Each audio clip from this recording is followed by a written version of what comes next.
Liga unike në basketbol për femra në kompeticionin mes ekipeve më të mira shqiptare dhe kosovare për herë të tretë në fazën finale të saj vjen në qytetin e Vlorës, teksa qyteti bergetar e mirëpret sërish këtë kompeticion. Flamurtari, Bashkimi i Prizrenit, Peja dhe Partizani janë dhe ekipet e kualifikuara në fazën finale, me ndeshjet gjysmëfinale mes Flamurtarit dhe Bashkimit si dhe Peja Partizani. Një kompeticion që ka nisur me ceremoninë përkatëse dhe prezantimin e trofeut në një atmosferë si rrallë herë në Pallatin e Sportit Flamurtarit në qytetin e Vlorës. Liga unike në basketbol për femra cilësohet si një nga kompeticionet më të rëndësishme, ndërsa veç atmosferës së krijuar, nuk munguan edhe vlerësimet me certifikat mirënjohje për disa nga emrat më të njohur të basketbollit shqiptar, por edhe për kryetarin e Bashkisë së Vlorës Ermal Dredha dhe nënkryetarin e Bashkisë së Vlorës Klevis Kaso për organizimin e këtij aktiviteti dhe faktin që risjellin sërish për herë të tretë në qytetin e Vlorës. Gjithçka ka nisur me një atmosferë festive, pikërisht me prezantimin e kupës së Ligës Unike në basketbol për femra, e cila është vendosur në qendër të Pallatit të Sportit.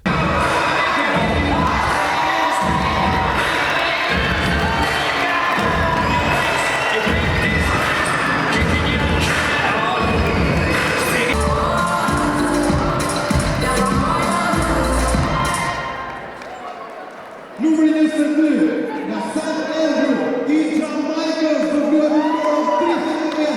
10 feet experience, and was Joffrey, me shumë shpime, 30 nota, Jose Ann Johnson!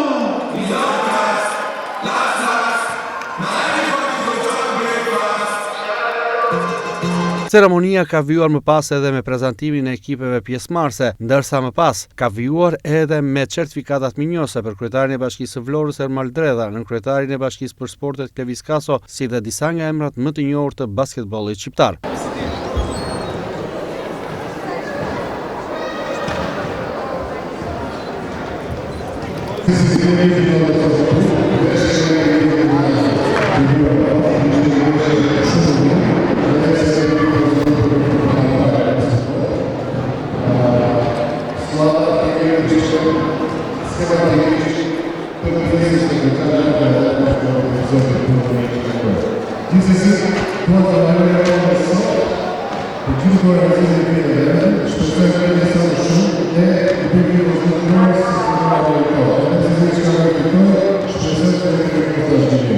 Ceremonia i ka hapur udhë kështu edhe Ligës Unike në basketbol për femra, kompeticioni që vjen mes ekipeve më të mira shqiptare dhe kosovare për herë të tretë në qytetin e Vlorës, në një atmosferë me të vërtet festive në Pallatin e Sportit Flamurtarit të qytetit të Vlorës.